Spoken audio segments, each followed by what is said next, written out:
One of the biggest stories to first air on WTAP was the Silver Bridge collapse on December 15, 1967.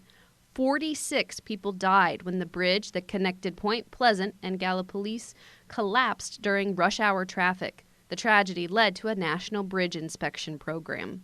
Several presidential candidates have visited the Mid-Ohio Valley over the years, including John F. Kennedy in May 1960 and Ronald Reagan in the 1980s.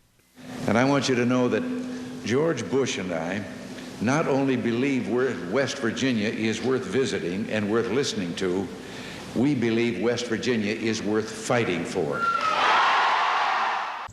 Parkersburg High School was the only high school in the city until Parkersburg South High School was founded in 1967. This in turn started a rivalry between the two schools that continues to be one of the largest and most famous in West Virginia. South won its first state football championship in 2003. 12 members of the Bailey family were killed in a house fire in Parkersburg on June 8, 1969. Susie and her brother, Roger Bailey, were arrested for intentionally setting the fire.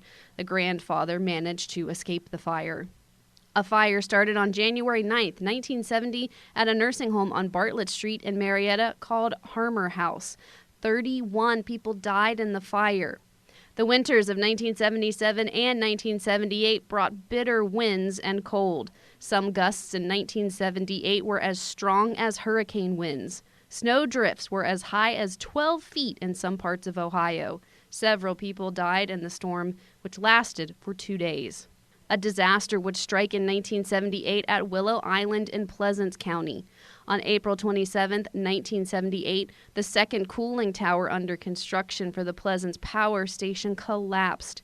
51 men working on the tower were killed. The whole community was touched one way or the other. This is a small community, so you're going to be related, you're going to have friends and family or whatever, so you're going to be affected some way or the other. In some lighter news, the Grand Central Mall came to the area in 1972. It is the only enclosed mall within 35 miles of the region and brought more economic development to the area. Many people remember its fountains and displays. These are photos by Keith McClung ahead of the mall's grand opening. Blennerhassett Island was rebuilt on its foundations in the 1980s. The original house burned to the ground in 1811 after Harmon and Margaret Blennerhassett fled after being involved in a conspiracy with Aaron Burr. Parkersburg homecoming started in 1983. Around 75,000 to 80,000 people came to Point Park in downtown Parkersburg for the first year of the festival.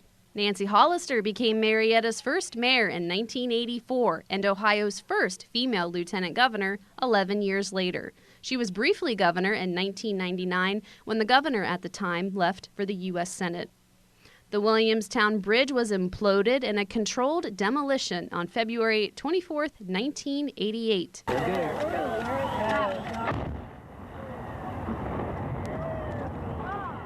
A new bridge opened in its place in 1992. The Dill Center in downtown Parkersburg closed in 1988. It's a very sad thing. Parkersburg, it's a great loss to Parkersburg. The building was bought in 2019, but ultimately closed again 3 years later in August 2022. A bad snowstorm hit in the winter of 1993. The area was covered with snow and ice, making it difficult to travel. Many people who remember that time say everything came to a standstill. Some areas got more than 2 feet of snow. The Shell chemical explosion happened in Belpre on May 27, 1994. Fire department crews are still spraying water on the site where the accident took place at about 6:30 this morning. Now, one thing we want to tell you is that's just as a precautionary measure. It's to try to avoid any kind of hot spots. It happened on a Friday with the Memorial Day weekend ahead. 3 workers were killed. Shell sold the plant a few years later, and it's now known as Kraton Polymers. John Benet Ramsey's mother, Patsy Paul Ramsey, was thrown into the national spotlight after her daughter was murdered in 1996. Patsy was from Parkersburg and, like her daughter, was a beauty queen. In the summer of 1999, Rob Bilott filed the first ever lawsuit for damages resulting from the class of chemicals DuPont's plant in Parkersburg was producing to make Teflon. His client, Wilbur Tennant, and DuPont settled in 2001 for an undisclosed amount of money. Pressure from the Environmental Protection Agency forced DuPont and other companies to phase out PFOA, and they agreed not to use it after 2015. The Mid-Ohio Valley lost one of its own during the terrorist attacks of September 11, 2001. Mary Lou Haig, a Parkersburg High School graduate, lost her life in the Twin Towers.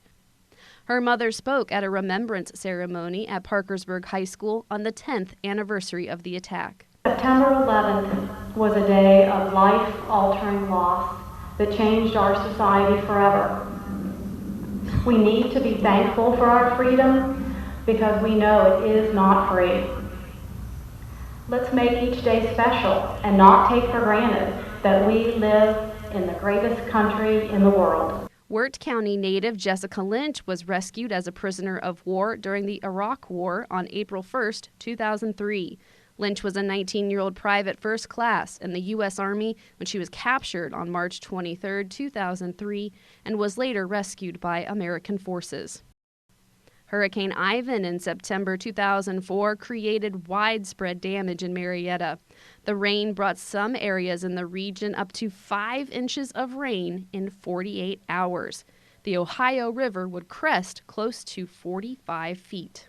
The Blennerhassett Island Bridge opened to traffic on June 13, 2008. The bridge goes over the Ohio River and was the last Corridor D project. In the sports world, Parkersburg High School won the state football championship back-to-back for the 2007-2008 and 2008-2009 school year. A derecho hit the Mid-Ohio Valley on June 29, 2012. The storm arrived suddenly and with little warning. Traffic lights down, trees down. What a sight. Yeah, it actually looked like something you'd see out of a movie. It didn't even look like this city at all. Some people lost power for up to 2 weeks. There was a shooting at the Grand Central Mall on January 15, 2014. A man that tried to steal a purse ran out of the mall and was shot and killed by police. Troopers just so happened to be having lunch at the mall after a training session when the purse snatching happened.